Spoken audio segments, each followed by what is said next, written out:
On today's show, we discuss the Lakers-Pelicans standoff, John Wall's second season-ending injury, and the Heat retiring Bosch's jersey. Candace Parker joins us to talk sitting Anthony Davis and what it's like drafting an all-star team. And in Crossfire, the guys debate the biggest name to be traded later this week. It's Tuesday, February 5th. The starter starts now.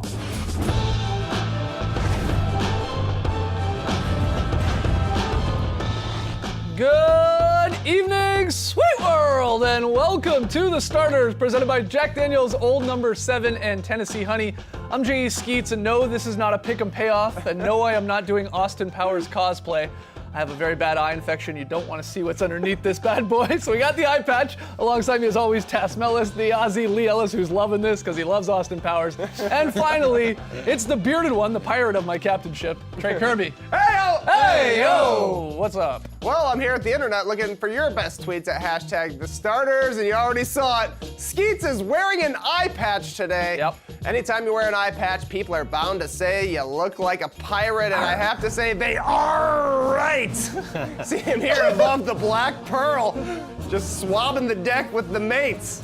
Nonetheless, it gives us a chance to fire the pun gun, or better yet, the pun cannon. I want you to hop on Twitter and blast us with your best hashtag NBA Pirates. Like, for example, one-eyed Willie Hernan Gomez. Can't wait to see what kind of treasures he has. Or perhaps Jarrett Jack Sparrow. Or maybe you want to take it to the MLBs with a Brent Barry Bonds. Whatever it is, we want to hear from you. So hit us up on Twitter with your best NBA Pirates. Send them to hashtag NBA Pirates or hashtag the starters. We'll see the best ones a little bit later. All right, get those tweets in. On tonight's show, Candace Parker is actually going to join us live in studio. We're going to discuss her experience with drafting an all-star team. Trey and Lee are going to go head-to-head in Crossfire. We got a very solid play, but we start with some true or false. There's a whole lot to talk about once again here in the NBA. Yeah, we needed a good nickname for these Anthony Davis trade talks because they are a-raging. The latest news is that the Lakers have pulled out of trade talks with the Pelicans because New Orleans is making outrageous requests to send Davis out west. Sounds dubious, but true or false, the Lakers are bluffing about dropping out of the AD trade. They are bluffing. Yeah. It's quite dubious. They're just trying to create some urgency to get this thing done before Thursday at 3 p.m. Eastern. The time is ticking. And obviously the Pelicans should take their time because I do think this Lakers trade, they have offered everybody will still be there come June. But you don't offer everybody, as we're going to see here. They have literally, reportedly offered almost everybody on their roster. We've talked about the three young guys, Ball, Ingram, and Kuzma, but reportedly they've also included Josh Hart, Zubats. So there was sort of, we're talking, they're five young, best players, as well as KCP to make this happen, taking on Solomon Hill's contract.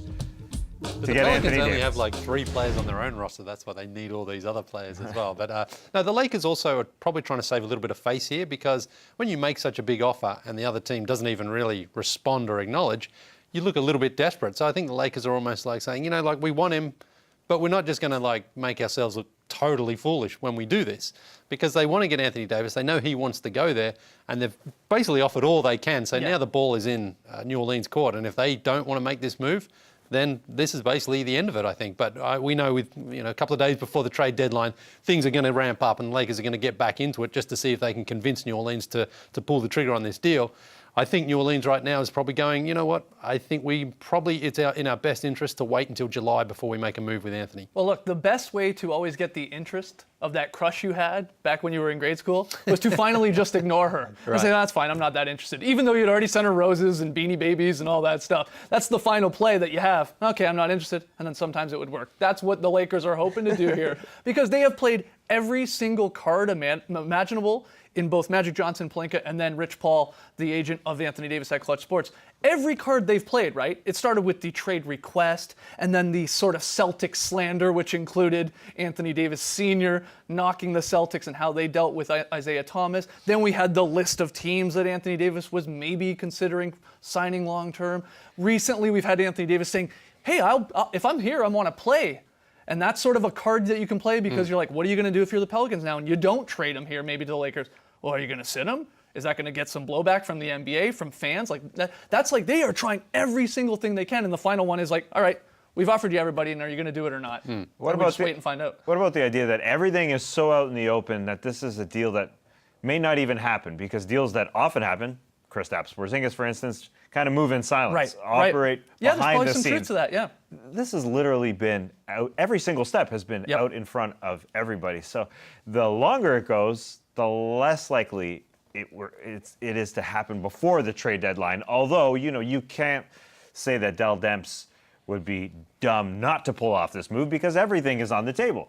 Literally everything is still on the table. So you could see it going both ways in this instance. There's another little instance, though, here as well with the Lakers that these players are facing this uncertainty of whether or not they're being moved. And we're already seeing that there was a little bit of a blow-up in the locker room on Saturday night after the Warriors lost. So the Lakers are going to face a bit of an awkward situation if all these guys are still there after the trade deadline, knowing that they basically have been put out there for that trade. Right. And what is their future hold anyway once it comes July? Are they back in those trade talks? Are they back being moved on? So this could create a little bit of a long-lasting effect for the Lakers if they don't get it done. Yeah, was there a blow-up in the locker room? Now with any single Lakers rumor, I just start to question, is it just a report that somebody just threw out there? Because we're seeing everything out on the table. And maybe JaVale McGee said, hey, Luke Walton, you got an ugly tie on today. Maybe that was a blow-up, Like, it just seems like everything is so wide open. I just won't believe anything until Thursday at 3 o'clock Eastern. For sure. All right, Trey, next one. All right, bummer stuff out of D.C. today where news broke that Wizards guard John Wall needs surgery after tearing his Achilles while slipping and falling in his home. Wall was already out for the season, but the team said it'll be 12 months before he can get back on the basketball court, so next season's plans seem to be in jeopardy too. That being the case, true or false, the Wizards should trade Bradley Beal. Whoa. I mean, this maybe changes how they approach Thursday's deadline, but I'm not sure that includes trading Bradley Beal. Do you think so? Otto Porter, sure. Trevor Ariza, sure. You're going to try and get anything back, young pieces, picks. But Bradley Beal, your best player, who's under contract for 2 more years after this one? I don't think so. I think at some point you have to trade Bradley Beal because John Wall likely won't play next season. Are you going to run John Wall and Bradley Beal back in 2020-21? After they haven't had a ton of success together, it just seems like it's run its course.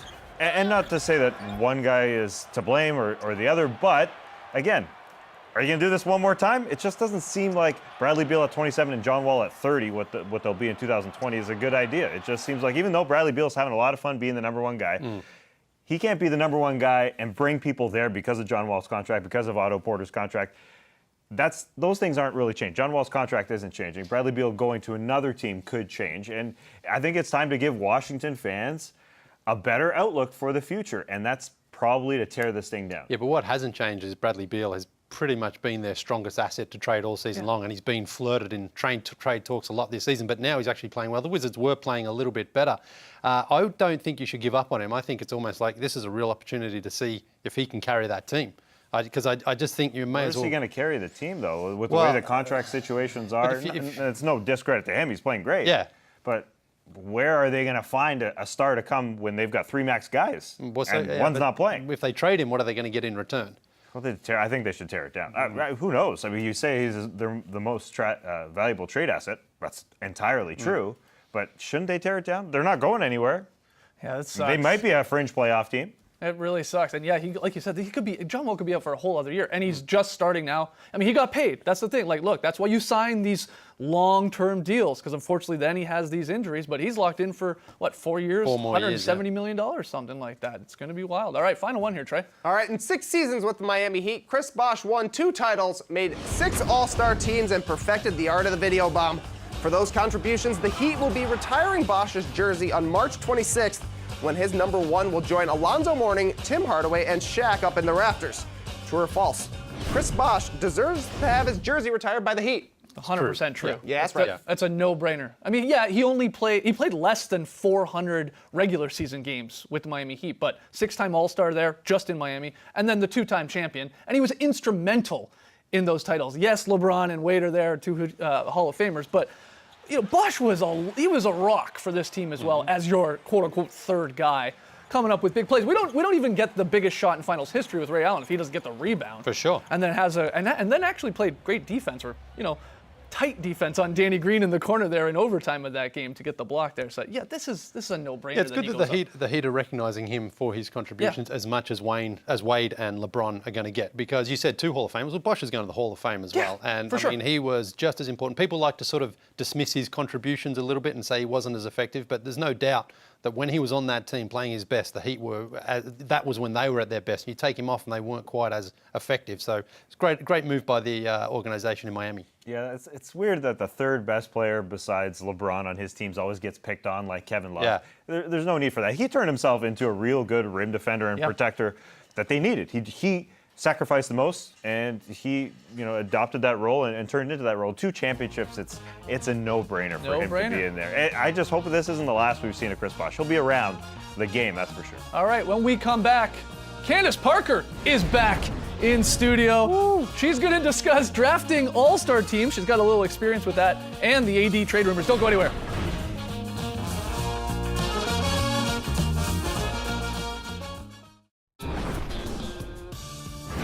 The Starters is presented by Jack Daniel's Old No. 7 and Tennessee Honey.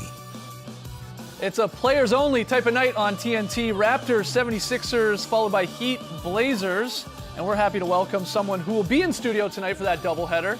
WNBA MVP, All-Star champion, 2-time guest on the Starters now, Candace Parker. Thanks for having me, guys. Sorry about the eye patch, by It's the all way. good. Yeah, it's not contagious. I want you to know that. That's cool. Yeah, exactly. Yeah, we got a lot of pirate puns going. Look, as we know, on Thursday, we're going to get LeBron and Giannis drafting the All-Star teams. And this is something that you actually have some experience with. You're one of the rare professional athletes that can say that because you drafted for the All-Star teams, a part of the WNBA game. You stepped up and took that role. Do you have any tips for anyone out there drafting a team like this, or what was your experience like? Well, first the tip, I took my teammate first. Did you? Because it's that's how it is. It's Right. a sisterhood. I wouldn't want anybody else on my team. But then from there, I see more of like a free agency push type of thing. Okay. Like people have agendas. I had an agenda as well. So, you pick with who you really want to play with, and you go from there. So I can see like LeBron possibly maybe selecting Anthony Davis. I don't know. Okay. When he gets to the reserves, of course. Yeah, 'cause, of course. He's got to do the starters first. He then might the select reserves. Anthony Davis and just refuse to select any He's starter. like, he's like, I don't want any of the starters. Give me AD. And maybe Kyrie Irving. Could he be in play here? Maybe it could be Included in there? Kyrie. I think that there's going to be. LeBron is always calculated with what he's doing. Yes. So he knows what he's doing. Did you enjoy the idea of it all, though? Getting a chance to draft the teams? really or was did. it like, I don't like the pressure and all that? No, I really liked it because I think it's more like, how do you grow up playing basketball? You go out on the playground and people draft teams. If you win, Right. then you get to draft again. If not, then you go sit down and take your ball and hope nobody wants it. Right. But that, it kind of brought that feel back to it. And so I love the way the NBA. Now, if it was broadcast on television, Ooh, that would be a little tough. that would be a But, little more difficult. Why is it You don't want to get picked last. Like I think the person that gets picked last should get like a car or some type of. Yeah, they've done that before, I think, in the NHL. Yeah. You really think All-Star though, game. like an NBA player needs his ego, massaged in that situation? But that like, way? can you imagine going back to your city and you got picked last in the All-Star game? If I was an all-star, I still wouldn't be too bothered by it. I think they're sort of lucky this year because we've got the legacy votes now. The guys in there in Wade and Dirk Nowitzki. They're going to be the final 2 guys. Yeah, They're so going it to. kinda One of them's saved going to it. be the final pick. I don't think they're going to care that much if it's Dirk That's or it's true. Wade, right? Yeah. Maybe But they're then helped out the there. pick before them was really Yeah, actually. that's a good point. Yeah, that's true. One thing the WNBA game did, though, that we've talked about a little bit in the past that we'd like to see with the NBA, is they got rid of the conferences when it came to actually just voting for the players. I think there was only something like 6 Eastern Conference players and a lot more, of course, from the West. Did you like that idea, and do you think the NBA should adopt that in their game, too? And I think eventually the NBA should adopt like a super conference. I know because of miles and all that stuff, and honestly, every owner has to vote for it. So there's different, things in the way that will prevent that. But it's great because I think the best play the best in the championship, and the best all-stars, no matter where you're from or what team you're drafted to, you have equal opportunity to make an all-star team. For sure. Let's talk Anthony Davis. All right, let's do it. The deadline's coming up on Thursday. We know all these crazy offers. There was the underwhelming offer, then there was the Godfather offer, then there was this crazy latest offer, but now the Lakers are done. They don't want to play anymore. Do you think Anthony Davis is going to be traded by the deadline this Thursday? Should the Pelicans do it? What's your take on this whole crazy, crazy scenario? If I was betting my house on something, I would say that Anthony Davis would not be traded to the Lakers before the deadline. Before the deadline. I didn't say that he wasn't going to end up being a Laker. I just think that, a lot of times when you're a franchise, you want to see all your offers. And if I'm the Pelicans, I would want Jason Tatum. Jason Tatum, to me, has proven himself in the prime time, has proven himself as a potential perennial all-star, all-NBA type of guy. Right. And that's who you want to try to sell to for the next 4 or 5 years and build around. And so in order to do that, you have to wait because of, the D Rose rule. You have to wait till the summer. And so, they're not battling for playoff position right now. So what is really honestly the rush? Well, that brings Zero. me- Just no. a lot of yeah, tweets. A couple of A lot guys of people agree here saying for sure. stuff. Well, that actually, Yeah. though, brings us to a situation. If you don't think Anthony Davis is moved before the deadline, and a lot of people don't, including yourself, obviously, what do the Pelicans do with Anthony Davis? He says he wants to play. He's back from his finger injury. If he's still there after Thursday, how do they handle it? Do they play him?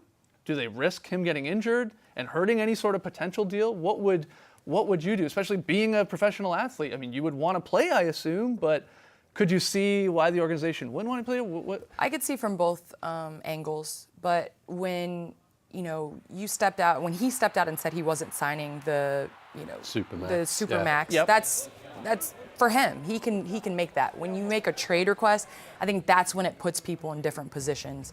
And so if you're the Pelicans and you know that he's not signing the extension, you are putting your franchise at risk if he were to get injured.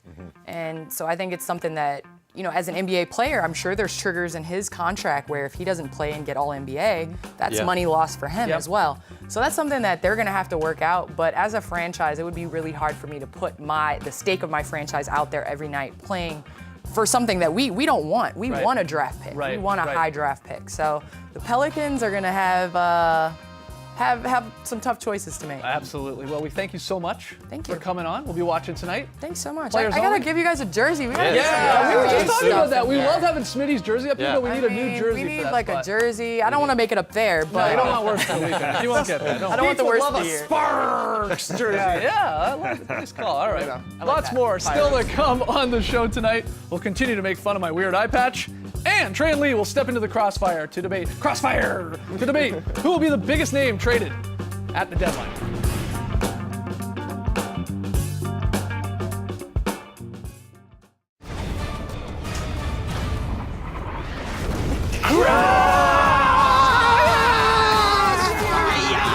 Welcome to Crossfire. This is how it works.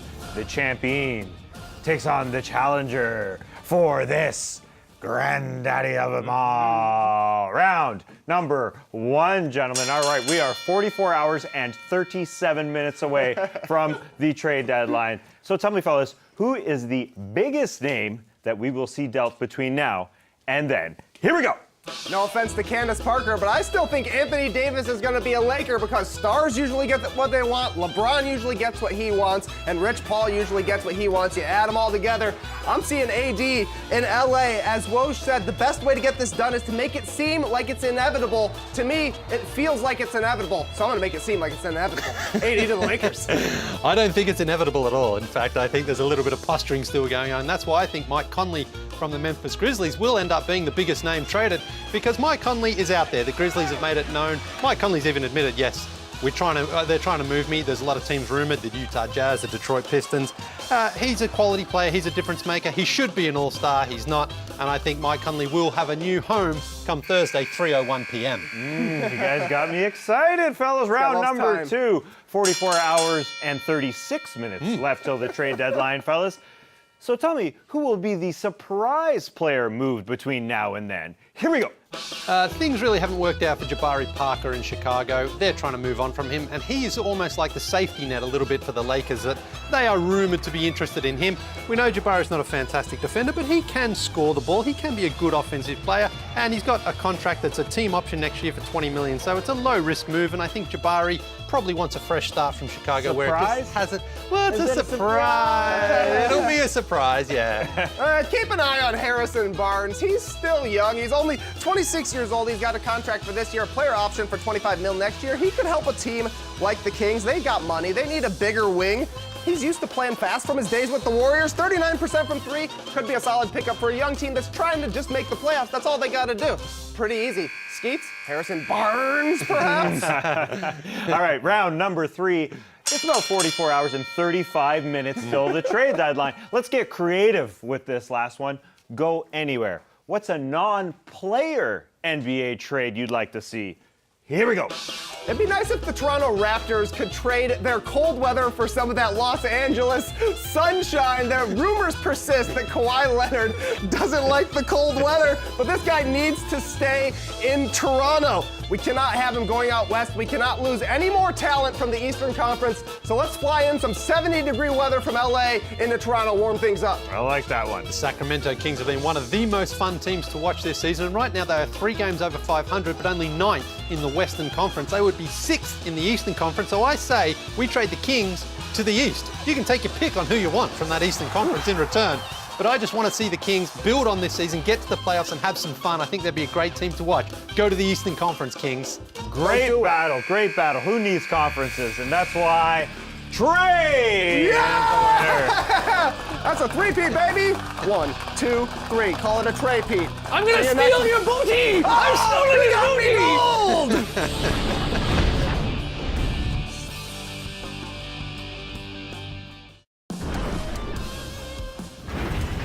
Catch all the great finishes tonight on Crunch Time on NBA TV at 9 p.m. Eastern. All right, I'm wearing an eye patch today because I have an eye infection. So we asked you to fire the pun gun, hashtag NBA Pirates. Yes, our mates sent in some great pirates. Like, for instance, Bart says, how about Aaron Baines? I love it. Sam says J.R. Smith. Shout out to Captain Hook. My favorite answer is from Jared, though, who says Tony Parker. Works on 2 levels. Good stuff. All right, tonight's pick and play. It's the Raptors and 76ers on TNT.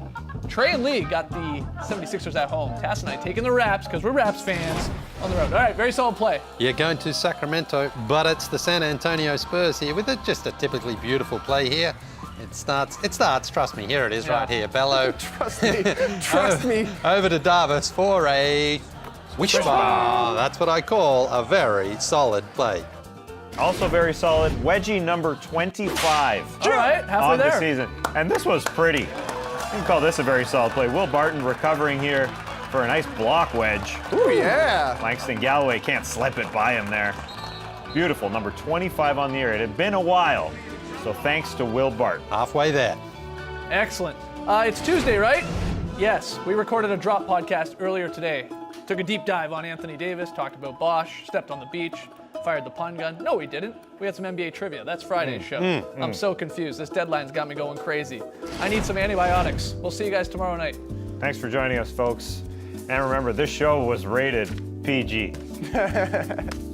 Brace the night, people.